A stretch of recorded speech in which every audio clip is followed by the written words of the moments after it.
Hey y'all, Jamie Flares here. I am coming on to chat about a few themes. I want to talk about soul ambivalence. And what I mean by that is some deep, we could call it a split, we could call it a tension, we could call it a lot of things, about wanting to be here on this planet at this time. So I don't pretend to have a perfectly formulated piece about this. So I'm actually going to weave some things together and some musings of how far I've gotten on this.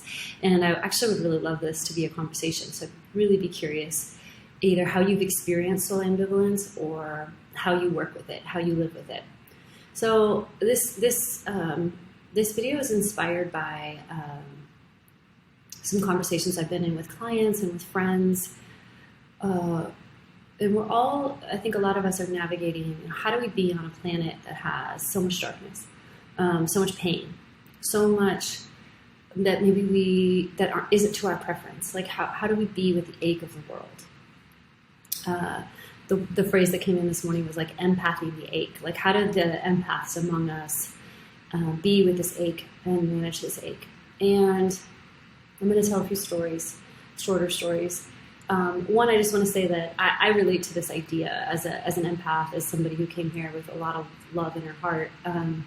I've traced in my own journey some deep ambivalence about wanting to be here. It's like part of me wants to be on the planet and absolutely loves it and loves humanity and loves the earth. And then another part's like, I'm not really sure. And I believe some of that in me is related to trauma and related to heartache of being. I think being human is inherently comes with heartache.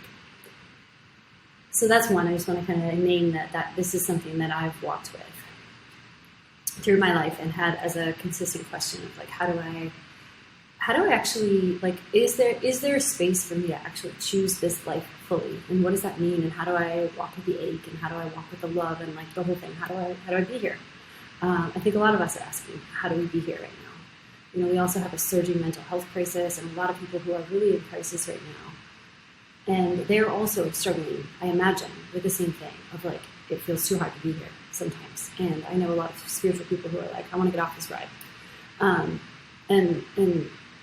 a lot of us are experiencing it and perhaps expressing it in our own ways and to different degrees, this sentiment. And I was going to tell a few other stories, but actually I don't feel like they're relevant in this moment. So how do we be here as as souls who feel deeply, as people who feel the ache of the world? How can we choose to be here, even when it's hard, even when it's dark, even when it's troubling? How can we be not okay with the pain of the world and yet be okay and choose to be here?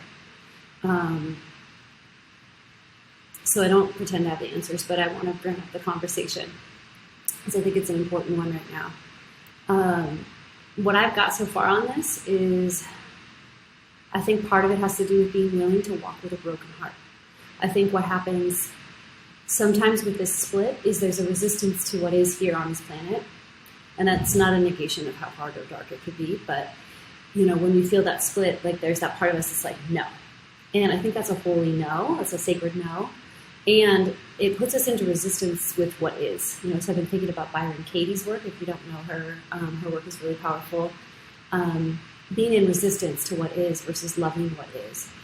And that's a big challenge, I think, in this place where we're feeling that soul ambivalence to be here is, I don't know if we can love what we see necessarily. That might be a stretch for us, but can we be with what is? Can we at least embark on a journey around being with what is? I think that's one piece. And I think it's a willingness to feel brokenhearted. I think that it's like we feel brokenhearted and then we resist the brokenheartedness and then we add more to it and it ends up kind of beginning to bring us down.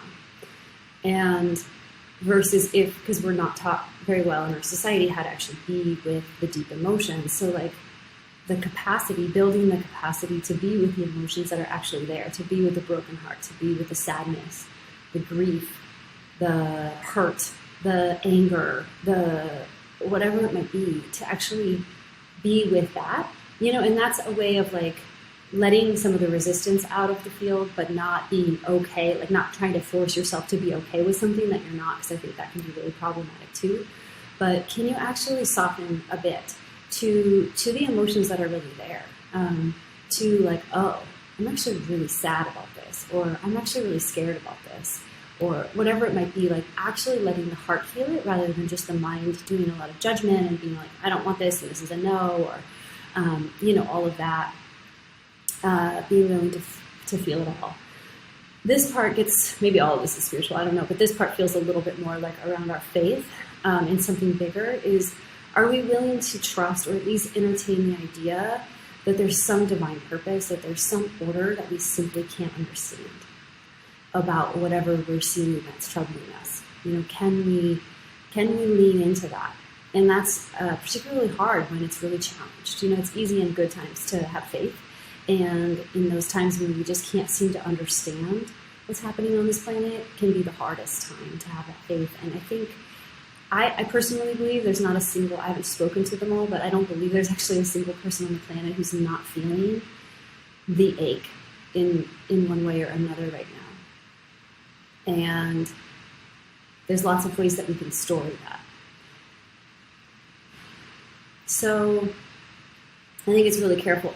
We kind of walk a careful line as empaths and healers and lovers on this planet right now of not stepping into martyrdom, where it's like, I will suffer on behalf of all others who are suffering. It's a fine and nuanced place to care deeply and yet not feel overcome by it in a way that limits our capacity to function, to feel joy, to feel pleasure, to say yes to life. It's really, this is the place of paradox and nuance where we really have to walk with the both and of like, I'm brokenhearted and I will be with that. I am really troubled by a lot of what I see or some of what I see or whatever it might be, and I choose to be here. In my own journey, one of the most powerful things that was ever said to me was that the most powerful place we can be in the universe as humans is like actually in our bodies. That when we dissociate, when we go off and we're like, no, I'm just going to bypass it, I'm just going to stay above it all. And when we don't choose to be in these bodies and be in our human experience, we compromise some of our power, our essence. When we split it off or when we aren't willing to be here, we can diminish our power. And that actually being in our body as humans, like coming all the way in and embodying, is our place of power, is where we claim our sovereignty, is where we claim our essence, to be here. And that's a big challenge for those of us who are like, I'm not sure. So this is getting long, and I don't want it to be too long-winded, but, I think, so I was thinking about kind of that idea of like, which wolf do you feed? Like we have all this fear that we could feed right now, and we have a lot of love that we could feed right now. And like, I think all of us are being presented with the question of like, which one are we feeding right now? They both live in all of us. They do. Like the reality is that there's both on this planet. That's the truth. There is both of those wolves. So which one do we feed? So I personally, I feel like it's a dance between them also. Like sometimes we feel the fear and we lean on our people to help us through those times. Other times we feel more in that channel, more of that resource place of being able to access joy, of being able to access love. And in those spaces, we're all here to help one another. So it's like when you find yourself in that role, how can you reach out? How can you be of help to others,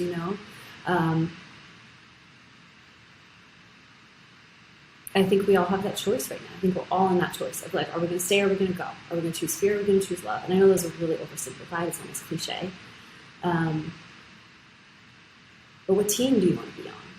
And if you're going to commit to a team, how are you going to enact that in the world? And that doesn't mean that you go like save a rainforest, although if you can, amazing, please do. But it might just be like being more present and loving to the person who lives with you, or the pet that you own, or whatever it might be, How do you enact that whatever team you want to be on? Like, how do you enact that every day? And then get support for the things that ache, and expand your capacity to be with those things, and be so gentle with yourself, and know that you're not alone. Like, all of us, it's global. Like, we're all walking this together. And there were two stories I was going to tell, but I'm just going to tell this one briefly, and then I'm going to go. I was driving down the road the other day, and I live in a mountain town. And this bear, this huge bear, because we have bears here, this huge bear is walking across this like major road that everyone's going like 50 miles an hour on. It's a very fast road. And this woman has pulled over. I'm driving this way, and she's coming this way. And she has pulled over, gotten herself out of the car, and runs into the street with her hands waving, like to get everyone to stop for this bear. And I'm like, oh my gosh, isn't that so beautiful? Like, first of all, I don't know if she realizes that she's risking her life to run into the traffic right now. But secondly, her innate instinct is to run after and protect this animal. And not only is it, like, I think that's the good in us, is that we innately and instinctively, when we're in our wholeness, when we're in the best of humanity, we naturally want to help each other, we naturally want to love each other, we're naturally willing to go to bat for each other, and ultimately that goes cross species. And that's what we need as the healing of the whole planet, is actually it needs to be interspecies. It needs to be all of Earth. Like, that is what we're recovering as a people, is this interdependence. So how do we foster independence and interdependence in our own life? Right here, when our hearts are broken in a million pieces on the floor some days, when we feel like we can't even get out of bed for what's coming next. How do we do that? How do we be with that? So some ideas. I don't have all the answers by any means, but I deeply care and am engaged in this inquiry, and I feel deeply for those who are struggling right now. So curious your thoughts. I'd love to hear. I really would. So please comment or send me a message, and let's talk. Okay. Send in love.